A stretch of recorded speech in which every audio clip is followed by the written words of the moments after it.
Why did I have to get this? Craziest party story while DJing. Depends how PG we can get here. What's going on, everyone? We're Loud Luxury. And today we're answering questions from the confession queue with page 6. All right, here we go. First question. How different is the energy of a Vegas residency show compared to a festival set? Very different, because Vegas is a constant party all night long, and a festival set, you could be playing in front of like 20, 30,000 people, 50,000, so it gets pretty crazy, and that energy is definitely something different. We were just in China playing a show. Yeah, you got 1 hour to just bang it out the best you can. Vegas, they're with us on the long haul, so it's a very different set because of that. If you could remix any song from the past year, what would it be? I don't know if it counts as the past year, but I feel like anything from the Brad album is just already made for the club, so giving it our sort of facelift is really special. And we've already done that, actually. We have a few from that album that we've been playing out live. We've been remixing a lot of those songs. What's one thing each of you brings to the duo that the other doesn't? The looks. The personality. What's your creative process like these days? Are you more inspired on the road or in the studio? It really depends. I find inspiration wherever we go, and it's nice because we get to travel to so many different places, so you get to get flavors from everywhere. But I also like working in the studio at home too. We've got a home studio, so we do a lot of sessions there, but mainly just working all the time, I think.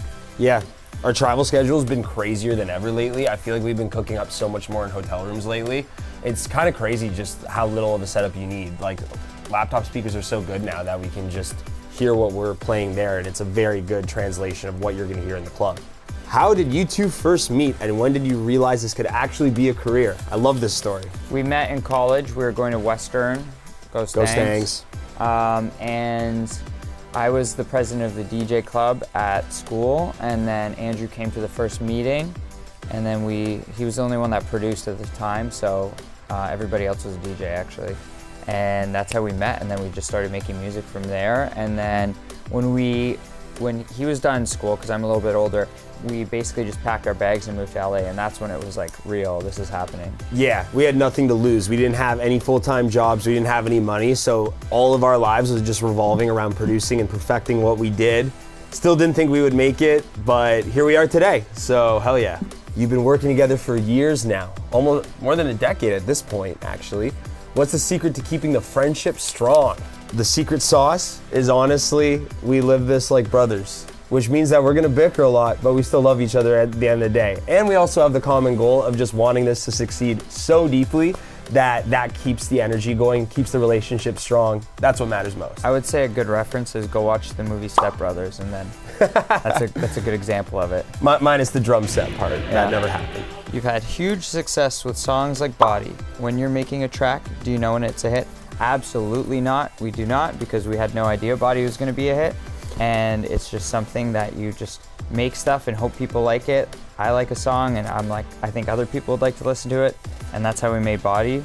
But I mean, every song we make, we try to make a hit, so. Yeah, the insurance policy, honestly, is just as long as we love it, it's no big deal, because if everyone else doesn't love it, at least you love it, right? So no matter what, that's what we kind of try and lean into. How do you decide which vocalists or collaborators to work with? Ooh. Having a really interesting voice, something different. I think that's really important to make it stand out. But other than that, there's no rules. You know, we work with people from all different genres. That's the most important part, is, for us at least, is finding the vocals.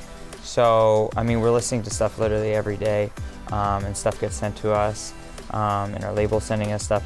So it's really just being active listeners of music, and I'm always like going through playlists and just trying to find new people, so that's kind of how we find them. Yeah, the main thing I would feel is like if we can find a way to say something that's been said a million times but in a really unique way, whether that's by the voice, whether it's the lyrics, that's the main point where you know you have something special. What's your favorite nightlife venue to play at? I think a city that specifically sticks out to us more than anywhere is Toronto, because that's where we started cutting our teeth in the club scene originally as DJs, whether it was open format, opening for people. So coming home is always a joy. On the club side, I would say... I'm gonna shout out our friends Echo Stage in DC. Pete is our boy. We love going to DC and playing. It's always such a good time. The shows are always so crazy. So I'm gonna shout them out today. Why did I have to get this? Craziest party story while DJing. Depends how PG we can get here. I don't know, man. We've had some pretty crazy stories, but we can't like talk about them on this, I think.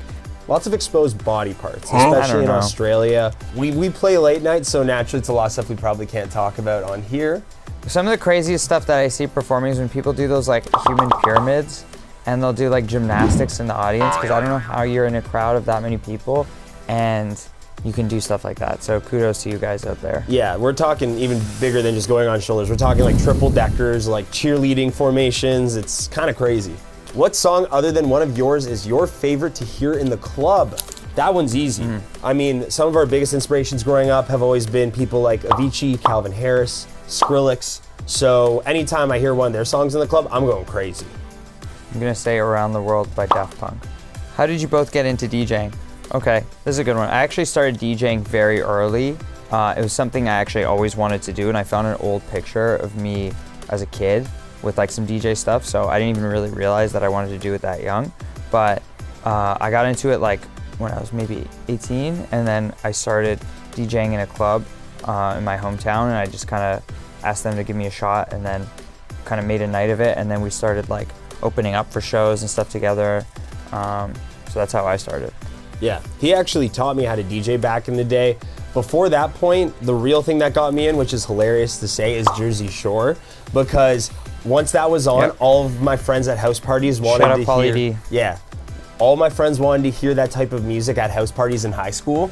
So I downloaded like the worst DJ software you could find, where you're literally just mixing on a laptop. I wonder if Pauly knows that. I should tell him. Now you've outed yourself. Yeah, Pauly, thank you. But yeah, that's how it started. And then Joe was like, man, you gotta learn on real gear. Because I was literally just crossfading a song on a laptop. And that was how it started. Has there ever been a song that almost didn't make the cut, but ended up becoming a fan favorite? Yeah, we actually have a lot of those. We have so many songs that have not been released, but we'll still play them out. There's one that we have that's a remix.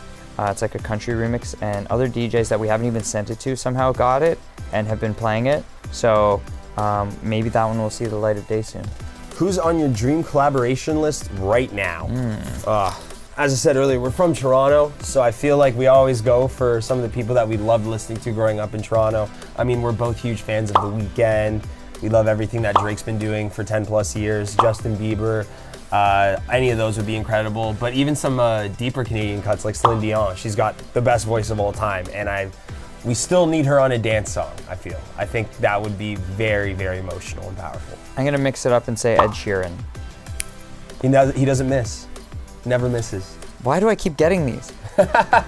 What's the wildest thing you've ever seen at one of your shows? If I'm thinking like literally just in the last month, there was someone who came all the way to our Vegas show from Australia. And they held up a phone sign in the crowd being like, I'm from Australia, I'm from Australia. So we're like, okay, we got to do what Australians do. And so we brought him up. I took off my shoe. We didn't even let him do his own shoe. And then he had to do a shoey of some very gross liquid. Yeah, that was nasty. Straight from my I don't know why you did that. And then I had to wear it after, which was not really fun. What's one mistake new producers make that you wish they'd avoid? I feel like the biggest mistake people make is they spend a lot of energy copying just who they're inspired by, and we did that as well. We're guilty as charged. When I think the best way you can stand out now, because it's so competitive and oversaturated, is just by making your own sound and finding a way to take all these things you like, but doing it in a way that no one's heard before. And I think one thing that producers can make is to maybe not be hungry. You got to be hungry for what you do, and we are very hungry. I haven't eaten yet, so I'm definitely going to after this. We should eat after this. But stay hungry and get ready to work, because it's definitely a full-time thing. This was the Confession Cube with Page 6. And we are Loud Luxury. See you soon.